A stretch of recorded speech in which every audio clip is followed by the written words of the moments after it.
قوم کے لیے بڑا مشکل وقت آنے والا ہے۔ وزیر اعظم عمران خان نے پھر متنبع کر دیا، لاک ڈاؤن سے پاکستان میں لوگ بہت مشکل وقت سے گزرے، لوگ احتیاط کریں، ماسک پہنیں۔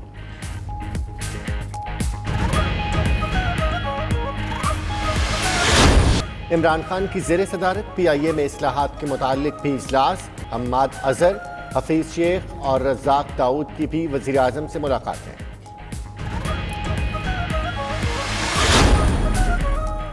سپریم کورٹ نے ہفتے اور اتوار کو دکانیں کھلی رکھنے کا حکم واپس لے لیا۔ کہا حکومت کو مارکیٹیں کھولنے سے متعلق پالیسی بنانے کا اختیار ہے۔ وفاق اور سندھ کے درمیان انتظامی امور پر مسائل، وزیر اعلیٰ سندھ مراد علی شاہ نے وزیر اعظم کو مزید 2 خطوط ارسال کر دیے۔ مشترکہ مفادات کونسل کا اجلاس 90 روز بھی بلانے کا مطالبہ کیا۔ کہا وزیر اعظم کی ذمہ داری ہے کہ سال میں کم از کم 4 بار مفادات کونسل کا اجلاس بلائیں۔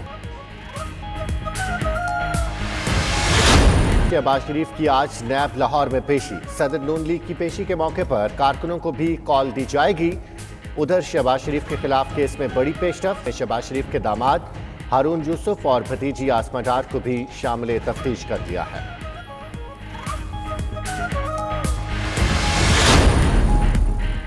چودھری پرویز الہی اور مونس الہی کی وزیر اعلیٰ عثمان بزدار سے ملاقات، باہمی دلچسپی کے امور اور فلاحی اقدامات پر تبادلہ خیال۔ پنجاب اسمبلی کے بجٹ اجلاس کو احسن طریقے سے چلانے پر اتفاق، وزیر اعلیٰ نے کہا کاف لیگ اتحادی ہے، ساتھ لے کر چلیں گے۔ گستاخانہ کتابوں پر پابندی کے لیے کوششوں پر پرویز الہی کو خراج تحسین بھی پیش کیا۔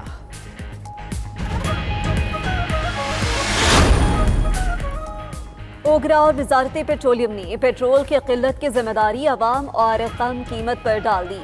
ذرائع کے مطابق رپورٹ میں آئل مارکیٹنگ کمپنیوں کو کلین چٹ دے دی گئی۔ عوام نے پیٹرول سستا ہونے کے باعث ضرورت سے زیادہ خریدا۔ 2 روز میں پیٹرولیم بحران ختم ہو جائے گا۔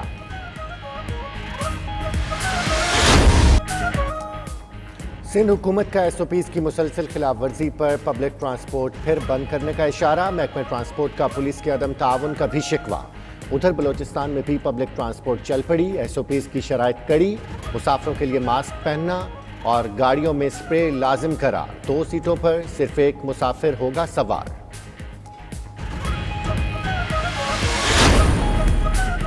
سابق سفیر محمد صادق پاکستان کے نمائندے خصوصی برائے افغانستان مقرر، وزارت خارجہ نے باضابطہ اعلان کر دیا۔ ترجمان دفتر خارجہ کے مطابق محمد صادق سفارتکاری کا وسیع تجربہ رکھتے ہیں، برسلز، بیجنگ اور واشنگٹن میں خدمات انجام دی، سیکرٹری قومی سلامتی ڈویژن بھی رہ چکے۔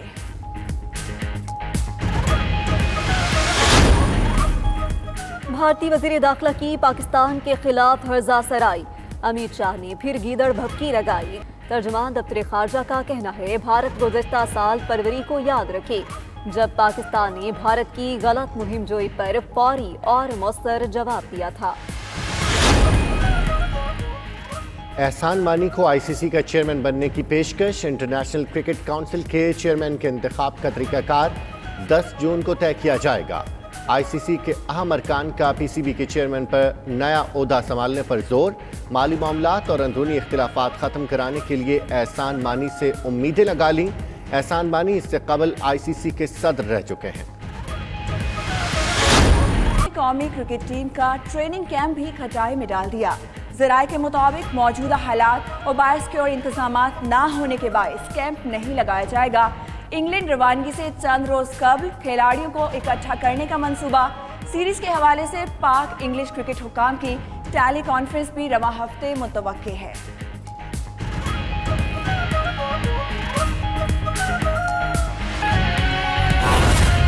خان پاکستان میں مافیا کو لگام دے گا، پاکستان میں مافیا کا خاتمہ کرے گا۔ یہ شوگر انکوائری رپورٹ آئی، اس میں اس رپورٹ کو پبلک کر دی گئی، ذمہ داروں کا تعین ہوا، ان کے خلاف کارروائی کا فیصلہ ہوا، ان سے اب ریکوری ہوگی۔ اور میں اپنے پاکستانی قوم کو بتانا چاہتا ہوں کہ اس میں فائدہ کیا ہے کہ اگر آپ نے بجلی کے حوالے سے جو منصوبے تھے اس کی عمران خان نے انکوائری کی تو اس کا فائدہ یہ ہے کہ میرے پاکستانیوں آپ مہنگی بجلی استعمال کرتے تھے, آپ کے اوپر بوجھ بڑھتا جاتا تھا, لیکن اس کا کوئی پوچھنے والا نہیں تھا کہ یہ پیسہ کس کی جیب میں جا رہا ہے. عمران خان نے اس کی انکوائری کی. اب آگے جا کے ایسے اس میں نظام کے اندر درستگی ہوگی کہ آپ کے بل کم آئیں گے.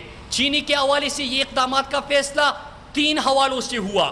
پہلا یہ کہ کس طرح عرصہ دراز سے یہ حکمران طبقہ اپنی شوگر ملوں کو سبسڈی دیتا آ رہا ہے تاکہ پاکستانی قوم کو پتہ چلے. اس کے ساتھ ساتھ پاکستانی قوم کا پیسہ اس شوگر مافیا کو دیا جاتا ہے. سبسڈی جب ملتی ہے تو یہ پاکستانی قوم کا ہی سرکار کا پیسہ ہوتا ہے جو کہ ان کے شوگر ملوں کے لیے چلا جاتا ہے. پھر چینی مہنگی ہوتی ہے, اس کا بوجھ بھی آپ برداشت کرتے ہیں اور مہنگی چینی خریدتے ہیں. اس انکوائری رپورٹ اس کو پبلک کرنے اور سزائیں دینے کے بعد ہوگا کیا کہ ان لوگوں سے ریکوری ہوگی, ان کو سزائیں ملے گی, مستقبل کے لیے نظام کی درستگی ہوگی کہ کبھی بھی پاکستانی قوم کے اوپر یہ بوجھ نہ پڑے. چند خاندانوں کے لیے, چند خاندانوں کے عیش و عشرت کے لیے پاکستانی قوم ایندھن نہ بنے. اور یہ فیصلہ پاکستان میں صرف ایک بندہ کر سکتا تھا, اس کا نام ہے عمران خان. اور پاکستان کے مضبوط ترین مافیا کو عمران خان نے ہاتھ ڈال دیا اور یہ انکوائری کر کے ثابت کر دیا کہ پاکستانی قوم کی جو امیدیں ہیں ان سے, کیونکہ ان کے کوئی اپنی ذاتی مفادات نہیں ہیں, ان کے مفادات ہیں. مراد علی شاہ خدمت کر رہا تھا, سبسڈی دے رہا تھا, سندھ کے عوام کا پیسہ دے رہا تھا زرداری کی شوگر مل کو. دوسرا جو آج اس کے اوپر میں زیادہ بات نہیں کروں گا, اس نے 20 ارب کی سبسڈی دی. سب سے زیادہ شریف خاندان کو سبسڈی ملتی ہے, ان کو نوازا جاتا ہے. اور آگے جا کے مراد علی شاہ کے اوپر اگر آپ زیادہ پڑھیں گے پاکستانیوں تو جے آئی ٹی کی جو رپورٹ ہے, فیک اکاؤنٹس کی جے آئی ٹی, اس کو ہر پاکستانی پڑھ لے. اس میں آپ کو پتا چلے گا کہ یہ جو سندھ کا پیسہ تھا وہ کس کی جیب میں جا رہا تھا. یہ تمام کا تمام پیسہ زرداری کے فیک اکاؤنٹس میں جا رہا تھا. یہ جے آئی ٹی کہہ رہی ہے. آلریڈی مراد علی شاہ جو ہے وہ 3-4 ڈاکے بڑے بڑے جے آئی ٹی کی رپورٹ بھی ہے, فیک اکاؤنٹس کی جے آئی ٹی میں اس کا ذکر ہے. جب وہ فائنانس منسٹر تھا تو یہ زرداری کی سہولت کاری کا کام نبھا رہا تھا, زرداری کی سہولت کاری کا یہ کام کر رہا تھا. اور ابھی اسی شوگر انکوائری میں بھی اس کا نام سامنے آیا ہے. میں تو یہ توقع کرتا ہوں کہ انشاءاللہ, اور کرنا بھی چاہیے, کہ آلریڈی 3 کیسز میں مراد علی شاہ کا نام تھا اور اس کے اندر بھی مراد علی شاہ کا نام ہے, تو اس کے اوپر کارروائی ہونی چاہیے. کیونکہ جب تک یہ یہاں پہ بیٹھا ہوا ہے زرداری کی سہولت کاری کا یہ کام کرتا رہے گا اور سندھ کے لوگوں کو یہ لوٹتا رہے گا.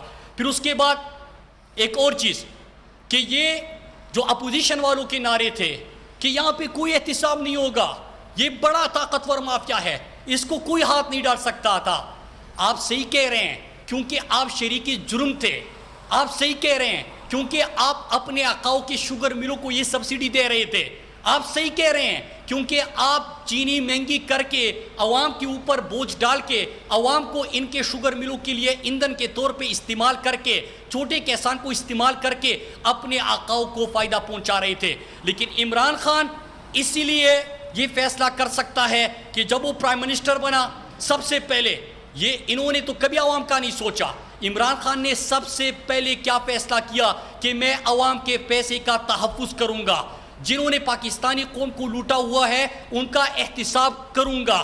اور یہ نیا پاکستان ہے وہ اپنا وعدہ پورا کر دیا. پاکستانی قوم کے پیسے کو اتنا بچایا کہ پرائم منسٹر ہاؤس میں نہیں, اپنے ذاتی بنیگالہ کے گھر میں پرائم منسٹر عمران خان رہتے ہیں. اگر آپ ان کے جو شریف خاندان تھا ان کو دیکھیں تو شریف خاندان کے 5 کیمپ آفیسز بھی, اپنا ذاتی رائیونڈ کا گھر بھی کیمپ آفس, نااہل ہونے کے بعد رائیونڈ کو پھر کیمپ آفس ڈکلیئر کیا جاتا ہے شہباز شریف کی طرف سے. طاقتور مافیا ہے, اس کو کوئی ہاتھ نہیں ڈال سکتا تھا. آپ صحیح کہہ رہے ہیں کیونکہ آپ شریک جرم تھے.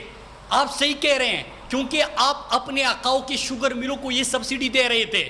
آپ صحیح کہہ رہے ہیں کیونکہ آپ چینی مہنگی کر کے عوام کے اوپر بوجھ ڈال کے عوام کو ان کے شوگر ملوں کے لیے ایندھن کے طور پہ استعمال کر کے, چھوٹے کسان کو استعمال کر کے اپنے آقاؤں کو فائدہ پہنچا رہے تھے.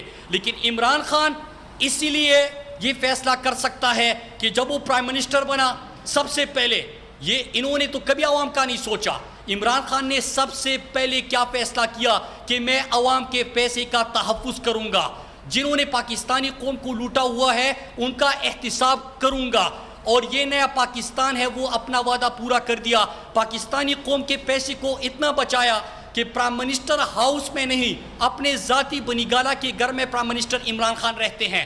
اگر آپ ان کے جو شریف خاندان تھا ان کو دیکھیں تو شریف خاندان کے 5 کیمپ آفیسز بھی, اپنا ذاتی رائیونٹ کا گھر بھی کیمپ آفس, نااہل ہونے کے بعد رائیونٹ کو پھر کیمپ آفس ڈکلیئر کیا جاتا ہے شہباز شریف کی طرف سے.